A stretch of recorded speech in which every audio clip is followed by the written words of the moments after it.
सास की दुकान। लक्ष्मी जी की दो बहुएं थी, सुमन और राधिका, और दो बेटे, अजय और सुशील। लेकिन लक्ष्मी जी के बहू बेटे उनको अपने साथ रखने को तैयार नहीं थे। बहुओं के तेज स्वभाव के चलते लक्ष्मी जी को अपना ही घर छोड़कर एक किराए की कोठरी में रहना पड़ रहा था। कुछ दिनों से उनके बेटों ने उन्हें पैसे देना भी बंद कर दिया था। ऐसी स्थिति में लक्ष्मी जी ने अपनी जमा पूंजी से एक छोटी सी दुकान खोली।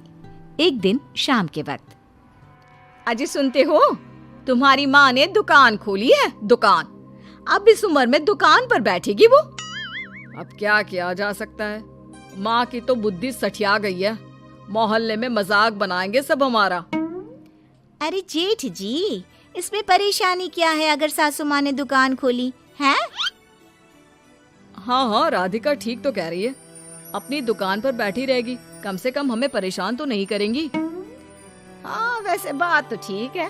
खुद के दो पैसे कमाएंगी तो कभी कभार हमें जो खर्चा देना पड़ता है ना, वो भी देने से बच जाएंगे हम लोग। फिर किस बात की परेशानी, खोलने दो माँ को दुकान, हमें क्या। वैसे भी अपनी कोठरी में चुपचाप रह रही है ना, चाहे दुकान खोले या मॉल बनाए, हमें उससे क्या लेना देना।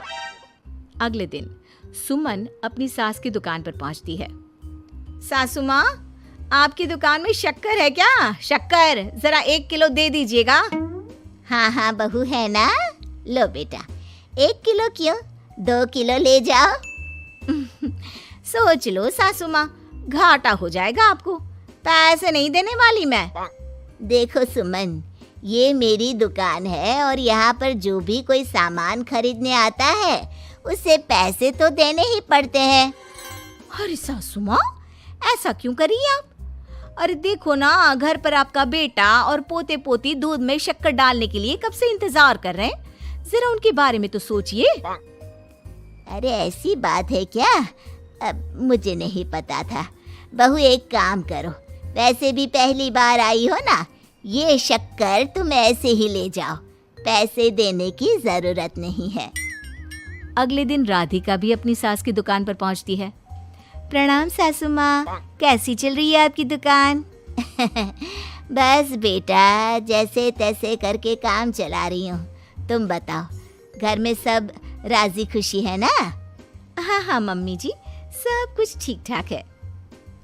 बताओ राधिका बहू, कैसे आना हुआ? कुछ काम था क्या? वो ना मम्मी जी, मुझे जरा 5 किलो आटा चाहिए था। मेरे पैर में ना बहुत दर्द है, इसलिए बाजार तक जाने में ना तकलीफ हो रही थी। घर पर बच्चे भूखे बैठे हैं, सोचा आपसे ही ले लेती हूँ। हाँ हाँ, क्यों नहीं बेटा, ये लो 5 किलो आटा ले जाओ। हाँ, लेकिन मम्मी जी, आपने जिठानी जी को शक्कर फ्री में दी थी, तो मुझसे भी पैसे तो नहीं लेंगी ना? हाँ, अच्छा ठीक है बेटा, कोई बात नहीं, तुम ऐसे ही ले जाओ, बच्चों से क्या पैसे लेना। कुछ दिनों के बाद लक्ष्मी का बेटा अजय दुकान पर पहुंचता है। कैसी हो माँ, दुकान तो अच्छी चल रही है ना तुम्हारी? सब मोहल्ले वाले तारीफ करते रहते हैं। अब क्या करूं बेटा, तुमने तो मुझे सहारा दिया नहीं, गरीब माँ को घर से बाहर निकाल दिया। कुछ तो करना पड़ेगा ना अपना पेट पालने के लिए। वो माँ ना बहुओं की बहुत चिक चिक रहती थी। अब देखो कितनी अच्छी जिंदगी है तुम्हारी, खुद कमाती हो, खुद खर्च करती हो। इससे अच्छी भला कोई जिंदगी हो सकती है क्या? हाँ बेटा, दिल को बहलाने के लिए तुम्हारी ये बात भी सही है, लेकिन कोई बात नहीं बेटा, मैं खुश हूँ। अच्छा माँ, मैं क्या कह रहा था, जरा 500 उधार तो दे देना। कमाल की बात है बेटा, तुम मुझसे पैसे उधार मांग रहे हो। तुम्हारे पास पैसों की क्या कमी है? अरे माँ, इस महीने की तनख्वाह नहीं आई और आप तो अपनी बहू को जानती है ना, उसे शॉपिंग करनी है। जल्दी वापस लौटा दूंगा माँ। ठीक है बेटा, ये लो 500 रुपए, लेकिन देखो कुछ दिनों में वापस दे देना, मुझे अपनी दुकान के लिए माल भी तो खरीदना है। हाँ हाँ ठीक है माँ, जल्दी पैसे लौटा दूंगा। बहुत दिनों तक अजय अपनी माँ लक्ष्मी के पैसे वापस नहीं देता और सुमन और राधिका बार बार किसी न किसी बहाने से अपनी सास लक्ष्मी की दुकान से बिना पैसे दिए खूब सारा सामान ले आती है, जिसकी वजह से लक्ष्मी को अपनी दुकान में बहुत घाटा होता है। फिर एक दिन जब राधिका सामान लेने के लिए लक्ष्मी की दुकान पर पहुंचती है, सासू माँ, जरा वो 1 किलो दाल तो देना। नहीं बहू, अब मैं तुम्हें या सुमन को कोई सामान फ्री में नहीं देने वाली। तुम लोगों ने कभी कोई मदद नहीं की मेरी, उल्टा मेरी दुकान से फ्री का सामान ले जाकर मुझे मुश्किल में डाल दिया है। लेकिन मम्मी जी, हम तो आपके बच्चे हैं ना। अगर इतना ही मेरे बच्चे हो तो फिर मुझे घर से बाहर क्यों निकाल दिया? देख बहू, अब मैं तुम्हें 1 रुपए का सामान भी फ्री में नहीं दूंगी। और जाकर सुमन को भी कह देना, आए दिन तुम्हारा पति मुझसे उधार ले जाता है और वापस भी नहीं लौटाता। राधिका गुस्से में घर वापस आती है। घर आने के बाद, क्या हुआ राधिका, बहुत गुस्से में लग रही हो तुम? सासू माँ की दुकान पर गई थी ना? सासू माँ का तो कुछ करना पड़ेगा, जब से ये दुकान खोलकर बैठी है। अक्कड़ तो देखो उनकी। अरे लेकिन हुआ क्या है? होना क्या है, दाल लेने गई थी, मुझे 4 बातें सुनाकर उल्टा भेज दिया, कुछ दिया भी नहीं। ये तो सासू माँ ने ठीक नहीं किया। देखो मेरे पास ना एक बहुत अच्छा प्लान है। कैसा प्लान भाभी? हम अपनी सासू माँ की दुकान में किसी चोर से कहकर चोरी करवा देते हैं और सारा सामान अपने घर मंगवा लेंगे। उसके बाद हमारे पास फ्री में सामान भी आ जाएगा और सासू माँ की अकल भी ठिकाने आ जाएगी। ठीक है भाभी, मैं आपका पूरा साथ दूंगी। आप जल्दी से ये काम करवा दीजिए। और 2 दिनों के बाद सुमन और राधिका एक चोर से मिलकर लक्ष्मी की दुकान में चोरी करवा देते हैं। हे भगवान, ये क्या हो गया? इस उम्र में जैसे तैसे अपना गुजारा कर रही थी, लेकिन चोर मेरा सारा सामान लेकर चले गए। अब क्या होगा? तभी वहां पर राधिका और सुमन पहुंच जाती है। क्या हुआ सासू माँ, बहुत दुखी लग रही हैं आप।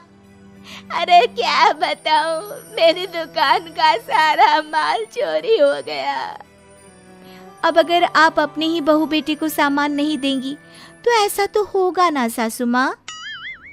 अब राधिका की बात सुनकर लक्ष्मी को यकीन हो जाता है कि इस चोरी के पीछे कहीं ना कहीं उसकी दोनों बहुओं का ही हाथ है।